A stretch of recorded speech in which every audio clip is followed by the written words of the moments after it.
guys, welcome to the launch of my new channel. Thank you so much for all of your great comments and words of encouragement. I'm so happy you followed me here. So today I'm going to show you how to make my delicious apple cider pancakes with warm apple raisin syrup. I grew up in a home with a dad who was a real early riser, and on the weekends he could lure us out of bed with the trip to the local pancake house. And you can do the same thing with your guests with this recipe.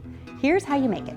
So in a large mixing bowl, you're going to add your flour, sugar, salt, baking powder, and 1 teaspoon of pumpkin pie spice. You're going to whisk that all together, and then you're going to add your eggs, milk, apple cider, and if you can only find the apple cider that's already spiced, that's okay. A little extra sweetness in something like this isn't going to hurt. Whisk that all together until it's combined, and then you're going to add your melted butter.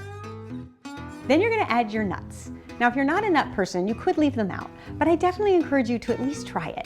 Having a really crunchy nut in a recipe like this just gives you that extra added fall flavor that's really delicious. Just set that aside, and then you're going to get to work on your syrup. In a large sauté pan, you're going to melt some butter and then add some chopped apples. I really like the Gala apples for something like this because they're sweet and light. You're going to add another teaspoon of the pumpkin pie spice. Then you're going to add your raisins. And just sauté up until those apples are tender and start to become soft. Then you're going to add your maple syrup. You want to stay away from the varieties that are filled with a lot of sweeteners and preservatives. You want to just get the pure maple syrup.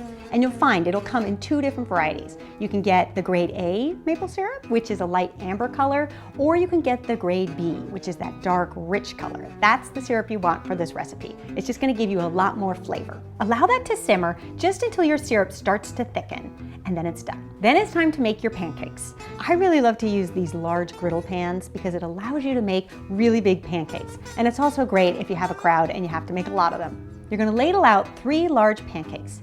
Allow it to cook just until you start to see little bubbles appear. That's when you know it's time to flip. And then let it cook for another 1 to 2 minutes on the other side. And then your pancakes are done. I love to serve this breakfast, 3 pancakes piled high with a pat of melted butter, and then serve that warm spiced syrup on top. You will see this is a great fall breakfast that will welcome any guest, even those who say they don't like to get up for breakfast. I hope you guys will give this one a try and let me know what you think.